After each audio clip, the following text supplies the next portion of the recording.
사랑의 하나님, 차가운 겨울의 끝자락, 이제는 어느덧 봄의 기운이 다가옴을 느낍니다.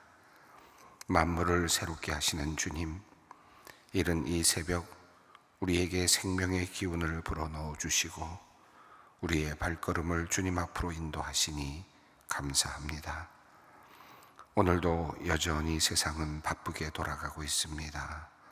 이 땅의 소란함이 우리의 마음을 흔들어 놓을 때가 있습니다. 마음의 평정을 잃고 불안한 마음으로 힘겨운 시간을 보낼 때가 있습니다. 하나님, 교만함과 조바심으로 흔들리는 우리의 영혼을 주님의 자비로 붙들어 주시옵소서. 우리의 뜻을 앞세우고 우리의 생각을 고집함으로 온전히 순종의 길을 걷지 못하는 우리를 불쌍히 여겨 주시옵소서. 이 시간 우리 안에 잡음과 소란을 잠재우고 오직 주님의 세밀한 음성에 귀 기울이기를 원합니다. 주님, 우리로 하여금 겸손한 마음으로 하루의 첫 발을 내딛게 하여 주시옵소서. 자비로우신 하나님, 오늘 주시는 이사야서의 말씀을 통해 우리가 그토록 든든히 믿고 의지하던 양식과 물, 그리고 세상의 유력한 도움들을 주님께서 거두어 가시는 준엄한 심판의 현장을 마주하게 됩니다. 우리는 늘 눈에 보이는 자원과 세상이 보장하는 안전망에 마음을 두며 살았음을 고백합니다. 하오나 주님, 우리가 붙들었던 세상의 기둥들이 흔들리는 순간이 있음을 꼭 기억하게 하여 주시옵소서. 그 순간이 올 때 당황하지 아니하고 오히려 참된 반석이신 주님 한 분만을 온전히 발견하는 은혜의 시간이 될 수 있도록 우리를 이끌어 주시옵소서. 하나님, 건조한 날씨 속에 강원, 고성과 경남, 밀양을 비롯하여 전국 곳곳에서 이어지는 산불 소식에 우리 모두의 걱정이 앞섭니다. 주님, 메마른 대지 위에 단비를 내려 주셔서 또다시 산불이 일어나지 않도록 주님께서 우리의 강산을 지켜 주시옵소서. 현장에서 늘 화마와 사투를 벌여야 하는 소방대원들과 진화 인력들을 주님의 강한 팔로 붙들어 주시기를 간구합니다. 자욱한 연기와 험한 지형 속에서 소방의 업무를 감당할 때 그들의 생명을 주님께서 보호하여 주시옵소서. 사랑과 공의의 하나님, 오늘날 거친 경제의 바다 위에서 기업들이 마주한 여러 풍랑을 기억하며 기도합니다. 때로는 예상치 못한 시련이 앞길을 가로막고 때로는 억울한 오해와 외부의 거센 압박이 기업의 의지를 꺾으려 할 때가 있습니다. 이 모든 혼란 속에서도 경영진과 임직원들이 흔들리지 않게 하시고 모든 직원이 한마음이 되게 하여 주시기를 기도합니다. 안개 속에서도 길을 찾는 지혜를 주시고 정직한 노력이 헛되지 않도록 그들의 발걸음을 지켜 주시옵소서. 위기가 오히려 내부를 결속시키는 단단한 계기가 되게 하시고 부당한 상황 앞에서도 품위와 진실함을 잃지 않는 용기를 더하여 주시옵소서. 모든 갈등이 공정하게 풀리고 수많은 이들의 땀방울이 서린 일터가 다시금 평안과 활력을 되찾아 사회에 선한 영향을 끼치는 복된 기업이 되게 하여 주시옵소서. 하나님, 새학기 설레는 마음으로 교실문을 두드리는 소망의 자녀들을 축복합니다. 낯선 환경과 새로운 만남 속에서 아이들이 위축되지 않도록 담대한 마음을 주시옵소서. 좋은 선생님도 만나게 하시고 또한 좋은 친구들도 만나게 하여 주시옵소서. 새로운 학업의 과정을 잘 따라갈 수 있도록 총명함과 지혜도 더입혀 주시옵소서.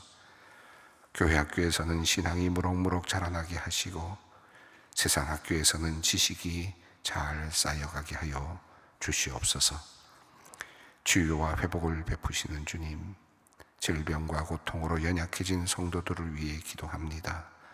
치료하는 광선을 비추리라 하신 약속의 말씀 붙잡고 주님의 이름을 부르는 환우들을 긍휼히 여겨 주시옵소서. 병상에서 드리는 눈물의 기도에 속히 응답하여 주셔서 놀라운 기적이 나타나게 하여 주시옵소서. 오늘 긴 세월을 지나 또 한 번 수술대에 오르는 구순이 넘은 어머니를 위하여 간구하는 권사님의 눈물을 기억하여 주시옵소서. 지난 척추 수술 이후 기대만큼 회복되지 못해 재수술을 받게 됩니다. 연약해진 고령의 육신이 마취와 긴 수술의 과정을 잘 견뎌내게 하시고 호흡 하나, 맥박 하나까지 주께서 친히 붙들어 주시옵소서.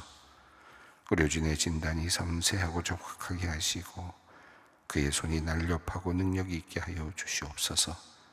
집도하는 모든 순간 지혜와 집중력을 더하셔서 가장 선한 결과로 인도하여 주시옵소서.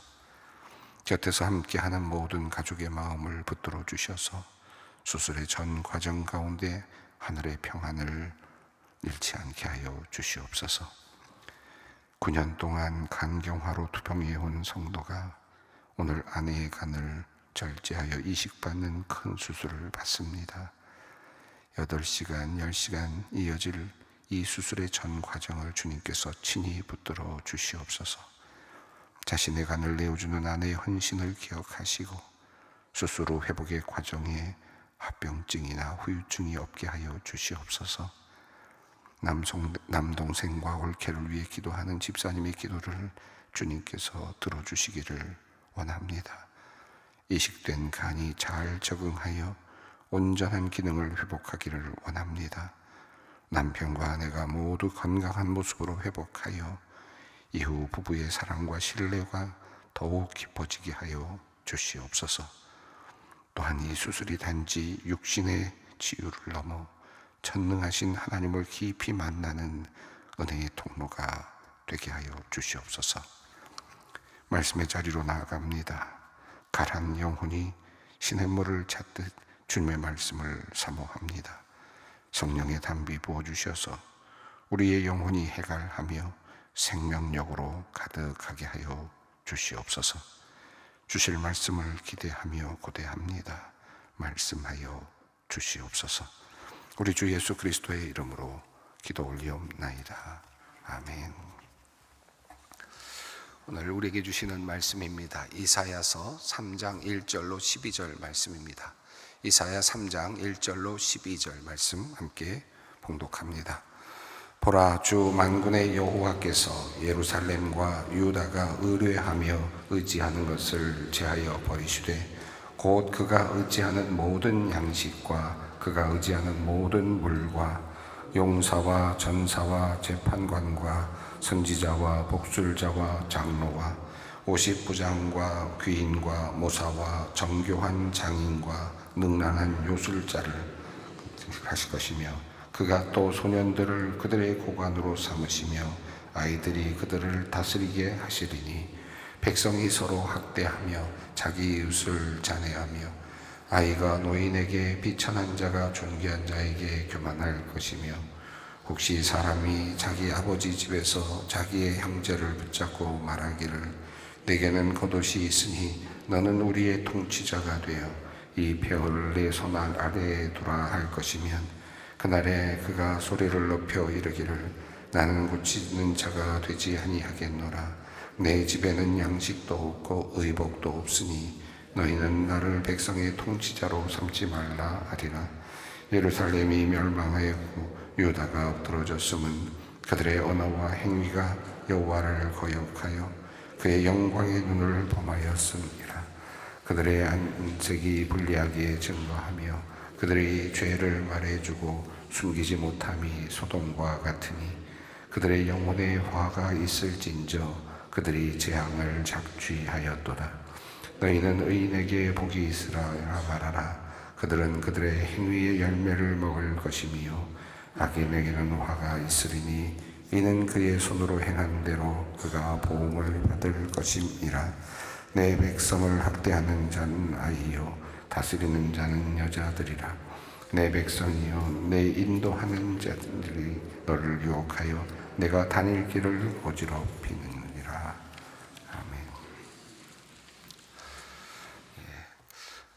우리가 읽었던 어제 또 그 전에 말씀을 보면 그 말씀들이 중복되는 것을 발견할 수 있습니다.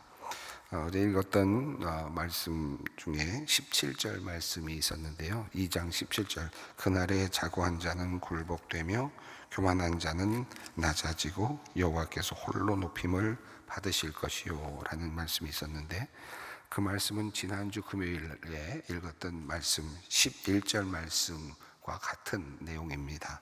11절을 또 이렇게 되어 있습니다. 그날에 눈이 높은 자가 낮아지며 교만한 자가 굴복되고 여호와께서 홀로 높임을 받으시리라 라고 되어 있죠. 11절과 17절이 상응하는 그런 구조로 되어 있습니다. 반복이 됩니다. 그리고 그 사이에 이제 내용이 들어 있습니다. 높은 자가 낮아질 것이다 라고 하는 그 말씀, 그리고 여호와께서 홀로 높임을 받으실 것이다 라는 그 문구가 앞과 뒤에 놓여 있고, 그리고 그 사이에는 그 구체적인 사례가 소개되고 있습니다. 높은 그 레바논의 높은 그런 높고 높은 모든 백향목, 그리고 상수리 나무들, 바산의 상수리 나무들, 높은 산과 그리고 솟아오른 작은 언덕, 높은 망대, 견고한 성벽, 다시스로 가는 모든 배, 아름다운 조각물, 이 모든 것들이 다 제하여지고 낮아질 것이다 라고 하는 그 내용이 그 사이에 이렇게 들어 있습니다. 그리고 또 반복되는 구절이 있는데 19절과 21절 말씀입니다.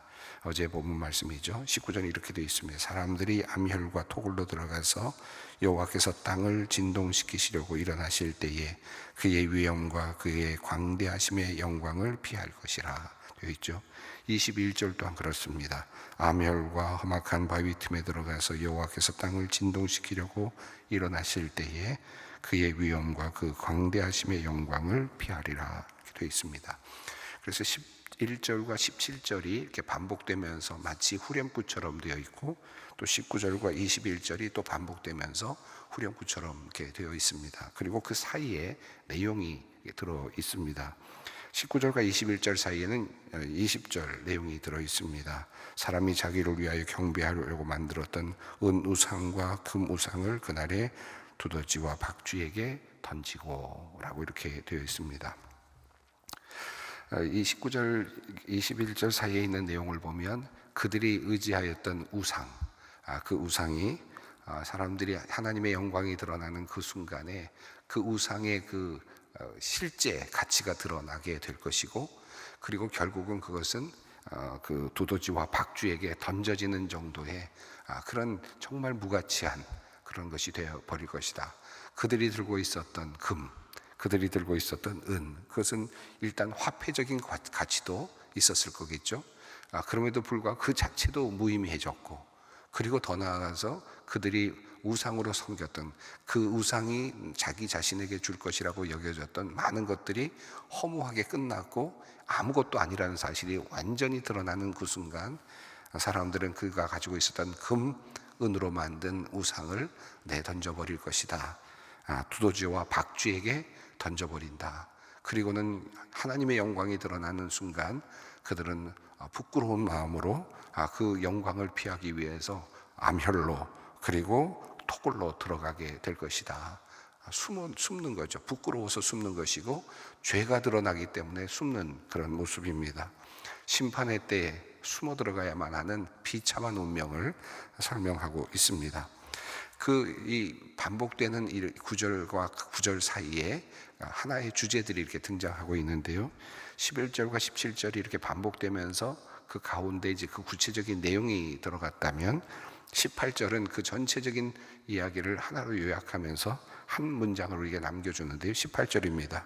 우상들은 온전히 없어질 것이다 라고 하는 문장이죠. 그리고 19절과 21절까지 또 반복되는 문장이 끝난 다음에 22절에 또 다시 매우 중요한 메시지가 등장합니다. 너희는 인생을 의지하지 말라. 그의 호흡은 코에 있나니 샘할 가치가 어디 있느냐라고 말씀합니다. 그래서 어제 읽었던 이 말씀, 이사야서 2장에 있는 말씀을 보면 하나님의 영광의 때, 여호와의 날, 이 여호와의 날, 그 여호와의 날이 임할 때에 어떤 일이 일어나는가? 높았던 것들, 교만했던 것들은 낮아지고 하나님께서 낮추실 것이고, 그리고 그들이 의지했던 모든 것들은 허무하게 다 무너져 내릴 것이고, 특별히 그들이 섬겼던 그 수많은 우상들은 허무한 가치로 그렇게 전락하게 될 것이다. 아무런 가치 없는 그런 존재가 될 것이다. 그리고 그 여호와의 날이 이르렀을 때 그 부끄럽게 숨게 되는 사람들이 있을 것이다. 토굴에 그리고 암혈에 들어가서 부끄럽게 그리고 두려움으로 숨어야 되는 사람들이 있을 것이다 라고 하는 메시지와 함께, 너희는 인생을 의지하지 말라. 그 호흡은 코에 있다. 새말 가치도 없다. 마치 안개와 같다 라고 하는 말씀을 우리에게 증언하고 있습니다. 하나님을 섬기지 않고 하나님을 잃어버린, 하나님을 잊어버리고 하나님을 잃어버린 인간의 모습, 또 하나님의 백성임에도 불구하고 하나님을 찾지 않았던 이스라엘 백성들의, 유다의 예루살렘의 백성들의 비참한 운명을 우리에게 보여주고 있습니다. 자, 그런 이 말씀을 통해서 우상을 의지하지 말고, 우상은 허무한 것이다. 우상은 완전히 없어질 것이고, 그리고 결국 우리가 의지하고 있는 그 인생, 내가 힘이 있다고 하는 모든 것들, 내가 좀 갖고 있다고 생각하는, 자랑하는 그 모든 것들은 허망하게 결국은 무너지고 사라지고 말 것이다. 그 본질, 인간의 진정한 본질을 깨달아야 한다라고 하는 말씀을 하신 후에 오늘 본문이 이어집니다. 자, 오늘 본문은 그 구체적인 앞서 나온 이야기, 우상이 가치가 없이 없어질 것이고, 또 인생은 그렇게 허무하게 무너진다라고 하는 큰 그림을 그렸다면, 이제 이어지는 내용은 조금 더 구체적인 사례들을 조금 더 풀어가면서 더 설명을 해 가고 있습니다. 오라 우리가 변론하자라고 말씀했던 이사야서의 앞부분에 나왔던 그 말씀에 이어져서 끊임없이 하나님께서는 지금 우리들의 현실을 다시 보게 하시고 또 보게 하시고 또 다시 짚어보게 하시는 그런 과정을 이어가고 계신 것을 보게 됩니다. 3장 1절 말씀을 읽겠습니다. 보라, 주 만군의 여호와께서 예루살렘과 유다가 의뢰하며 의지하는 것을 제하여 버리시되, 곧 그가 의지하는 모든 양식과 그가 의지하는 모든 물과. 자, 너희는 인생을 의지하지 말라라고 말씀을 했죠. 너희는 인생을 의지하지 말라고 말씀하신 하나님께서 이제 너희가 의지하는 그 모든 것들을 제하여 버리실 그때, 그러면서 구체적으로 그 의지하는 것들을 하나씩 나열하기 시작을 합니다. 자, 우선 첫 번째는 그들이 의지하는 것이 뭡니까? 양식. 그가 의지하는 것은 뭡니까? 물입니다. 사실 이 양식과 물이라는 것은 인간에게 있어서는 너무나도 귀중한 것이죠. 그리고 이것이 없으면 사실은 죽습니다. 그러니까 이것은 아주 필수적인, 인간이 살아가는 데 매우 중요한 그런 요소입니다. 그럼에도 불구하고 하나님께서는 이제 가장 필수적인 그것마저도 하나님께서는 없애버리신다, 제하여 버리신다라는 마지막 때에 하나님께서 이루실 심판의 때, 여호와의 날의 모습을 보여주고 있습니다. 양식이 없고 물이 떨어지는 상황, 그런 상황 속에서 너희는 심판을 경험하게 될 것이다. 이게 심판이구나. 하나님께서 지금 우리를 심판하시는구나. 드디어 때가 왔구나. 하나님께서 나의 인생에 개입해 들어오시는 순간이 드디어 나타났구나.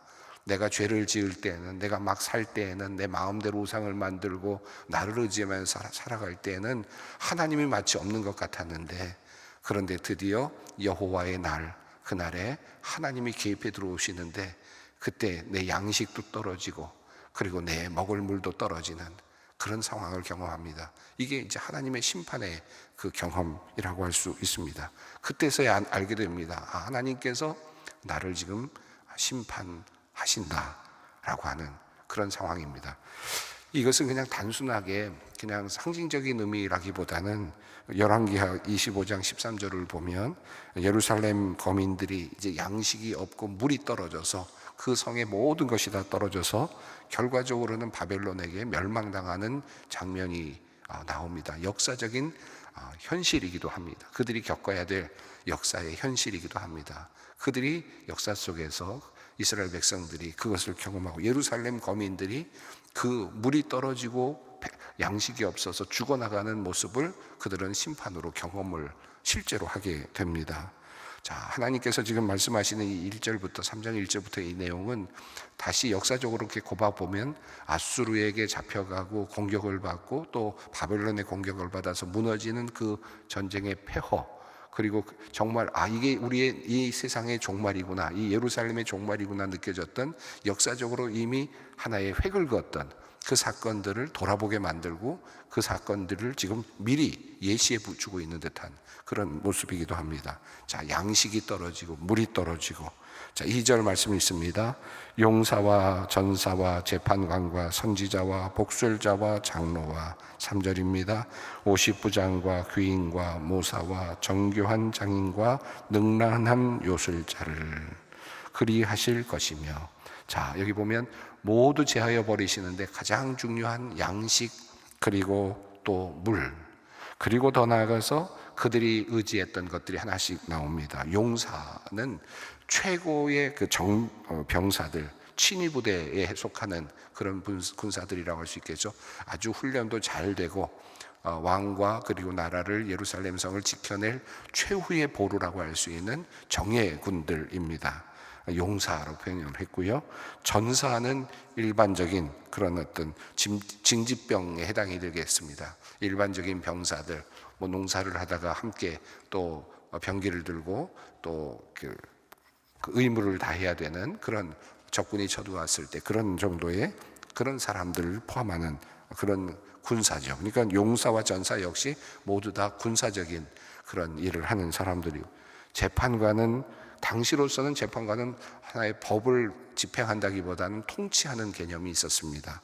그러니까 왕의 어떤 관료, 왕실의 관료이고 그 세상을 통치하는 사람들입니다. 나라를 다스리는 사람들, 그리고 선지자, 예언하는 사람들, 복술자, 신탁, 점쟁이들 같은 사람들, 장로는 그 시족의 우두머리들이겠죠. 각 지파의 우두머리들, 이런 사람들. 50부장은 군사적인 용어입니다. 군의 장교 집단들을 말하죠. 그리고 귀인이라고 되어 있는데 이 귀인은 왕족을 의미하는 것 같습니다. 또 모사는 왕과 함께하는 그런 고문관 혹은 자문관 정도 될 것 같습니다. 그리고 정교한 장인들, 여기서는 정교한 장인들을 그냥 그대로 있는 그대로 예술가들, 그런 사람들로도 볼 수 있겠고요. 문화를 만드는 사람들로도 볼 수 있겠고, 또 다른 뜻으로는 마술을 하는 그런 사람으로도 또 읽히기도 합니다. 뒤에 요술자가 나오기 때문에 마술을 하고 요술을 부리는 그런 것으로 함께 읽을 수도 있습니다. 어쨌든 여기 나오는 모든 이름들은 지금 예루살렘을 지금 이끌어가고 있는 큰 하나의 리더들이라고 할 수 있겠죠. 지도력이라고 할 수 있습니다. 정치 지도자들, 종교 지도자들, 종교를 이끌고 가는 사람들. 그런데 여기 나오는 종교 지도자들은 선지자, 즉 다시 말하면 여기서 말하는 이 선지자는 하나님의 신탁을 하는 선지자가 아니라 사실은 이방신들의 선지자, 마술을 부리고 그리고 또 그런 사람들입니다. 그러니까 종교의 무속인들이라고 볼 수 있는 게 더 맞을 것 같습니다. 여기서 표현되고 있는 이 표현들은 하나님의 선지자라는 개념이 아니라 무속인들이 더 많이 등장합니다. 복술자라고 하는 요술자, 이런 것들이 다 그런 표현들이죠. 그러니까 지금 그들이 의지하고 있었던 그런 무속신앙들, 그리고 또 정치인들, 그리고 군사력들, 이 모든 것들을 하나님께서 다 그날은 다 쓸모없게 만들어 버릴 것이다. 물도 양식도 없고 모든 것이 다 쓸모없다. 그리고 4절입니다. 함께 읽습니다. 그가 또 소년들을 그들의 고관으로 삼으시며 아이들이 그들을 다스리게 하시리니. 이 말이 좀 어떤 보면 이해가 안 되는데 이 말씀이 이제 여러 번 반복이 또 됩니다. 이 내용은 뭐냐 하면 더 이상 지도할 능력이 없는 그런 사람들, 경험도 없고 지식도 없는 사람이 그 나라를 다스리는 상황이 된다는 겁니다. 그러니까 정말 말도 안 되는 상황이죠. 어떻게 저런 사람이 리더가 됐나?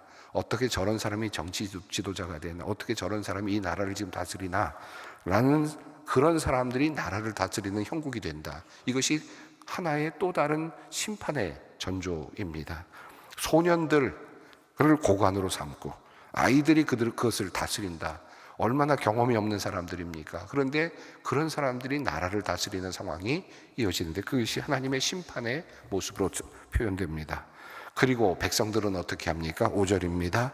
백성이 서로 학대하며 각기 이웃을 잔해하며 아이가 노인에게 비천한 자가 존귀한 자에게 교만할 것이며, 사회적 규범이 완전히 무너지고 어른을 존대하는 그런 예의도 다 사라져버리고 힘이 있으면 노인을 때리기도 하고 노인을 비천한 사람들을 그냥 비천한 자가 존귀한 자에게 고발을 하고 하는 이와 같은 완전히 사회적인 어떤 질서가 규범이 다 무너지는 이런 상황이 사회적인 혼란이 야기되는 상황을 표현하고 있습니다. 각자 도생이라고 할 수 있겠죠. 힘 있는 자가 자신의 힘으로 살아내야 하는 그런 상황을 표현합니다. 6절과 7절을 읽습니다.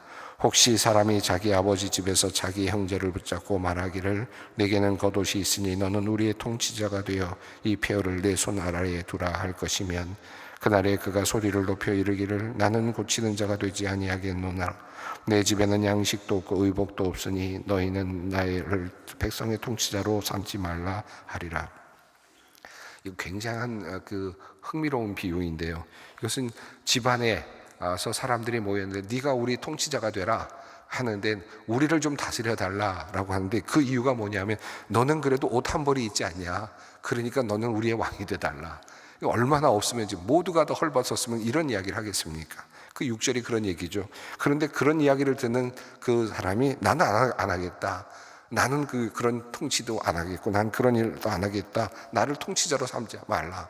나는 정치적인 리더가 되지도 않겠고 그런 일을 할 마음도 없다. 이렇게 사양하는 그런 상황입니다.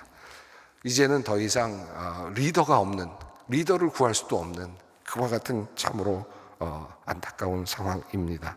8절입니다. 전체적인 내용을 이제 요약하고 신학적으로 설명을 하는데요. 8절입니다. 예루살렘이 멸망하였고 유다가 엎드러졌음은 그들의 언어와 행위가 여호와를 거역하여 그의 영광의 눈을 범하였습니다. 하나님이 보시는데도 너희는 죄를 지었다. 너희들의 언행이 하나님 앞에서 죄가 되었다. 그 결과가 바로 너희가 이렇게 되는 것이다 라고 하는 하나님의 준엄한 심판이 말씀되고 있습니다. 하나님께서 지금 이스라엘 백성들을, 예루살렘 백성들을 치시는 장면을 그림으로 그려주면서 그러면서 이 모든 것이 바로 너희가 하나님 앞에서 하나님이 보시는 곳에서 너희가 죄를 지었기 때문이다. 그리고 하나님께서 지금 우리에게 말씀을, 예루살렘의 백성들에게 이 말씀을 전하고 있습니다. 그리고 하시는 말씀이 뭐겠습니까? 오라 우리가 변론하자. 너희 죄가 주홍 같을지라도 눈과 같이 해질 것이다. 이 메시지가 앞에 있으면서 계속해서 이 메시지, 강력한 심판의 메시지가 계속 등장하지만 그 앞 전면에 흐르는, 내면에 흐르는 말씀은 오라 우리가 변론하자 라고 하는 메시지입니다. 늘 우리가 이사야서를 읽을 때 그것을 잊지 말아야 될 그 말씀이기도 합니다. 면면이 흐르고 있는 그 말씀입니다. 오늘도 우리가 조금 부담되는 말씀, 그리고 내가 하나님 앞에서 이렇게 진노의 자리에 설 수도 있겠구나라고 하는 두려운 마음이 들기도 하는 말씀인데, 우리가 사순절을 지나면서 우리들의 삶을 돌아보는 의미에서 우리가 이 말씀들을 계속 또 읽어가면서 저를 우리를 돌아보고 하나님께로 돌이키는 그런 역사들이 있기를 바랍니다. 함께 기도하겠습니다. 하늘에 계신 우리 아버지, 아버지의 이름을 거룩하게 하시며 아버지의 나라가 오게 하시며 아버지의 뜻이 하늘에서와 같이 땅에서도 이루어지게 하소서. 오늘 우리에게 일용할 양식을 주시고 우리가 우리에게 잘못한 사람을 용서하여 준 것 같이 우리 죄를 용서하여 주시고 우리를 시험에 빠지지 않게 하시고 악에서 구하소서. 나라와 권능과 영광이 영원히 아버지의 것입니다.